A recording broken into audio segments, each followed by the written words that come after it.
We got 3 wealth-killing risks that can threaten your retirement.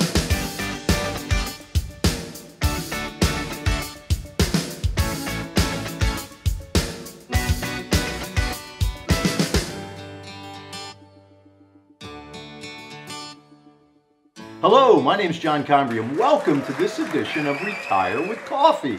Michael and I are delighted you've decided to spend a little time with us today, so hopefully we can teach you or share something that will help you in your financial journey as you prepare or continue in retirement. Right, yes, Mike? Absolutely. We got 3 wealth-killing risks that can threaten your retirement, because when you get closer and closer to retirement, you want to make sure you're aware of the things that may potentially derail your retirement abundance. And we're going to start with tip number 1, or the number 1 threat to your retirement, and that is sequence of returns. Yes. Because if you are a pre or post retiree and you have stocks and bonds, this sequence of your returns when you get close to retirement is definitely going to determine if you can or cannot retire. Because in 2008, Dad, you had a lot of clients that were pretty happy because their sequence of returns was at least protected against the downfall. That's true. You know, and I read recently in Tony Robbins' book, Money Master the Game, a New York Times bestseller, he interviewed John Bogle, the legend who founded Vanguard Capital. And off the record, he kind of said, hey, John, you got to admit,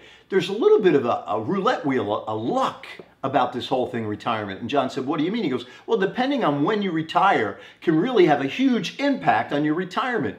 John Bogle reluctantly agreed. There's some things you just can't control. Maybe it's lady luck, maybe it's divine providence, who knows? But at the end of the day, the sequence of returns is really what you want to try to understand to have retirement abundance. You know, most people look at the average historic returns on Fidelity, Oppenheimer, Janus, mutual fund portfolios, and while that's certainly helpful to look at historic returns, it really doesn't tell you what you'd hope to know, which is what's the sequence of my return in a financial instrument going to likely be in the future. And nobody can know that for sure. But to illustrate how important this is to get the concept of sequence of returns, I want to share with you a hypothetical example of John and Susan.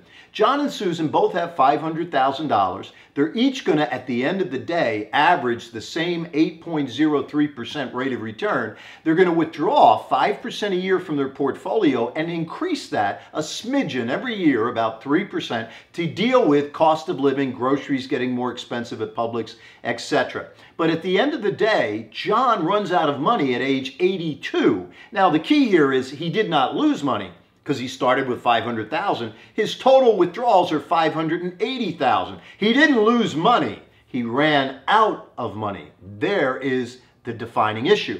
Susan, on the other hand, she, lady luck, call it whatever you like, she retires at the right time. She withdraws the same 5% a year. Her money, she lives to age 89. She's never run out of money, and when she dies, she spent over $911,000 and leaves $1.5 million as a legacy to the one she loves. That's over $2 million favoring Susan over John. The same amount of money at the beginning of retirement, the same age of retirement, 65. At the end of the road, the same average rate of return, 8.03%. The dramatic difference, the sequence of returns. When is the market for you and when is it against you? And my friends, this is something that none of us can ever know. It's unknowable, but the sequence is unchangeable and how it can affect you. So I always suggest to you, you want to try to look at that and then figure out, how am I going to deal with the uncertainty of sequence of returns in the future so I have the best chance of financial prosperity going forward? Yes, that is the first wealth-killing risk that can threaten your retirement. You got to remember that. Sequence, I'm going to put it right up there on the screen for you. Sequence of returns matters. We are going to get into the second wealth-killing risk that can threaten your retirement, and that is healthcare. Because according to Fidelity, the average couple age 65 getting ready to retire is going to have to come out of pocket with $225,000. Yes. And I know $225,000 is a hefty chunk of change.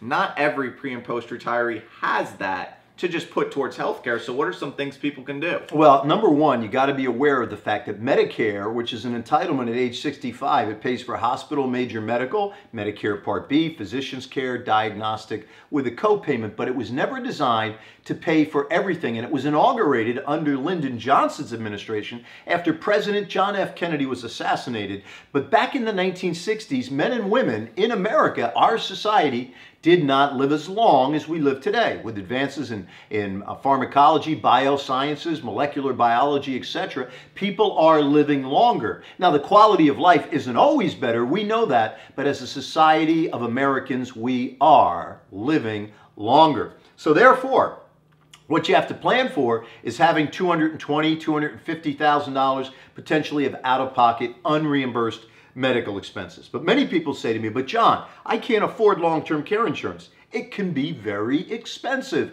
and it's use it or lose it. I know, but truthfully, there are many ways to protect yourself and have money for unreimbursed medical expenses with or without buying insurance. So my encouragement to you is to ask that better quality of question. What can I do? What can you do, my friend, for your unique family culture to protect yourself or to reserve money to pay unreimbursed medical expenses, which may pay you a visitation at the worst possible time? We want to make sure that you manage that risk through insurance or otherwise, so you're prepared to thrive in retirement, not just survive. Yes, and always remember that you have to ask the right question, right, because that may get you a better quality of answer. We're going to get into the third risk that can threaten or derail your retirement, and that is your withdrawal rate, because many people think they could just go about withdrawing 4 to 5% from their portfolios, but some people find out it's more along the lines of 2.8%, but withdrawal rate is definitely something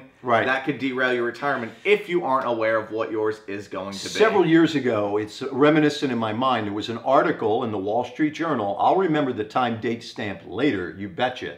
But it said, the headline, "Say Goodbye to the 4% Rule." In the article, they were saying in a period of low interest rates, easy monetary policy throughout the world, and basically recovering from the Great Recession, yields on bonds and coupled with returns on stocks in a balanced portfolio may not support a 4% distribution rate for retirement income. Wade Pfau, in an article in the Wall Street Journal this past weekend for the American College, he is part of the curriculum that promotes through the American College the Certified Financial Planner designation. He says that using alternatives or annuities or so, you may be able to create a stream of lifetime income that can provide greater than a 4% distribution rate, depending on your age, life expectancy, and other variables. Now, which way you go, it's a dichotomy. I can't know that for you, but here's the key to this. You've got to have an awareness as to what is realistic. I mean, if you go into retirement and you think, I'm going to spend 10% of my portfolio a year, that's not likely going to work out. Sure, you can withdraw more than 1%. It's unique to your investments and a lot of other factors, but let me give you a suggestion.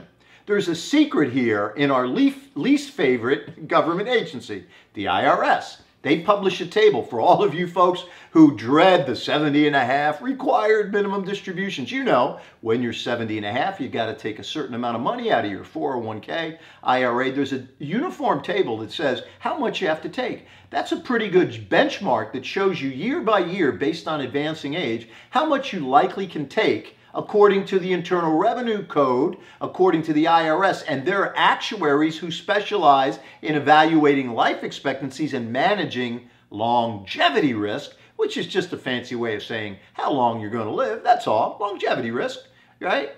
And they reduce it into a table that can adjust every year. And if you look at that table and you look at your investments and you make sure that you schnitzel, as Jim Cramer would say from Cramerica, and you take better profits in good years to stalwart or to storehouse money for bad years, and if you maybe follow the IRS uniform table as a guideline, it's not gospel, it's no assurance, but it is a good principle-centered guideline based on good research. I think that's a better place to at least start your journey on figuring out how much you can take as a safe withdrawal rate in retirement. And at the end of the day, it's all about following good strategy based on what's available today in the marketplace. And we simply want to educate you on some of these awarenesses or epiphanies of sorts. Yes, we want to make sure you can thrive in retirement, not just survive while having a cup of coffee. This has been 3 retirement wealth-killing risks Yo, that ho, can ho. threaten your retirement. We'll be back with you with a very special holiday show on Friday.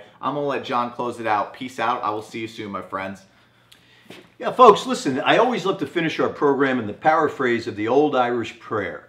May the wind be gently at your back, my friend. May the sun shine warmly on your face. May the misty low road rise up to meet the high road, my friend. And until our paths meet again, may God anoint you with good health, richly bless you, and have a magnificent day. Goodbye now.